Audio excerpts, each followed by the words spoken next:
So what's up mga solid good job? Yung ginagawa pala natin ngayon ay pinapabreed natin yung alaga nating si Mokang tsaka yung anak niya. At yung asawa niya, ang pangalan niyan si Milo. Ang tawag diyan sa ginagawa nila dahil ayaw ni Mokang magpa-normal stud, ayaw niya magpa-normal shoot. Ayaw niya kasi nagpapapatong kasi hindi para sa lahat yung aso ko, malupit yan. Kaya ang ginawa namin ng shooter, kahit dati nung unang binread si Mokang, ang ginawa ng shooter dati is AI, Artificial Insemination. Insemination ba? Basta ganon. Ganon yung ginawa nilang pagbibreed dyan. Dahil si Mokang ayaw talaga niya magpapatong, nagagalit nga siya. At pati yung anak niya, pina-AI na rin natin. Dahil sabi nung shooter, pwede na rin yung anak niya magbuntis dahil nasa 11 months na. At niregla na rin naman siya. Sabay sila ni Mokang. Kaya ang desisyon ng shooter is pag-isahin na lang yung pagbibreed sa kanila. AI na lang talaga. Ganyan lang. Kung mapapansin nyo nga rin mga solid good job, ayaw pa ng lalaki, nung asawa ni Mokang, na magpahawak sa ari niya. Kasi first time niyang lalaki na yan, ni Milo, nung asawa ni Mokang. First time niya maggaganyan, mag-AI. Kaya naninibago siya. Pero dahil magaling yung shooter, nakuha rin naman nila. Maya-maya pumayag din si Milo niya na ilagay na lang sa supot yung similya niya. Dahil siguro napagod na rin siya at sumuko. Kaya ganoon, pumayag na rin. Rin po dati, 11 months na din. Yun, 11 months din to ngayon.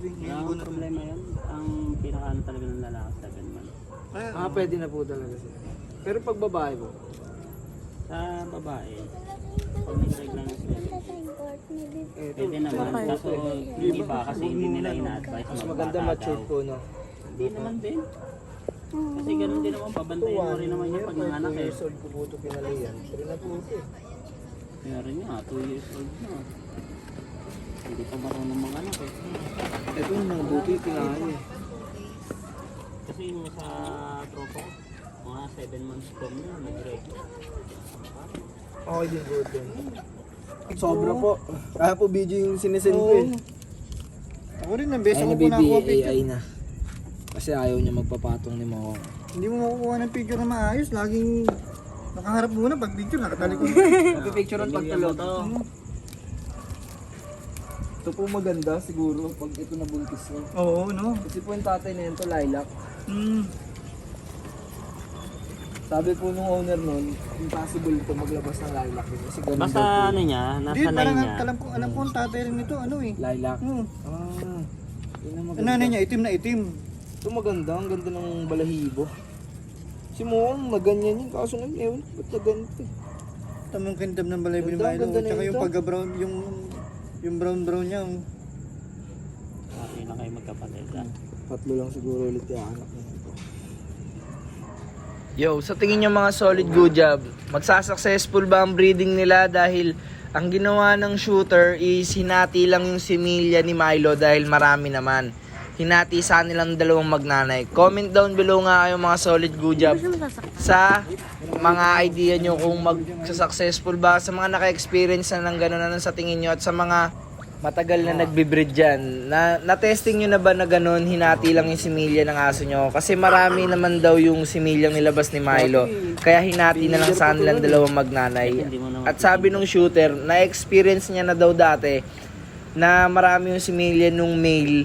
Kaya hinati-hati na lang sa mga female, pero nag-successful naman kayo. Sa mga nakatesting na dyan at naka-experience, comment down naman kayo. Yan, naging yung ano niya, Oo nga po. yung bantot niya, tumaasa. Pumapayag rin siya eh, no?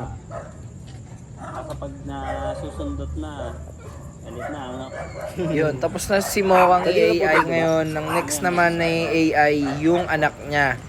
Yan, si Survivor na yung next AI. First time niya ni Survivor mag-aanak. Si Mokang, second time niya na kung sakasakali. Sana mag-successful dahil pag nag-successful yung breeding natin mga solid good job, mamimigay tayo sa mga followers natin dyan ng puppy ng mga aso natin. Kaya sa mga hindi pa nakapalo dyan, ano pa hinihintay nyo? Mag-like, comment, share, and subscribe na kayo. At i-share nyo lahat ng video natin. Baka kayo yung mapili natin bigyan ng anak ng mga aso natin. Yan, tapos na rin si Survivor, naninibago siya kung ano yung nangyari sa kanya. At di ba si Survivor, nagkaroon siya ng diferensya sa paa simula nung tuta siya kasi nga sa tile siya lumaki, kaya ganyan yung paa niya. Pero sabi naman nung shooter at kaya daw ni Survivor mag-anak.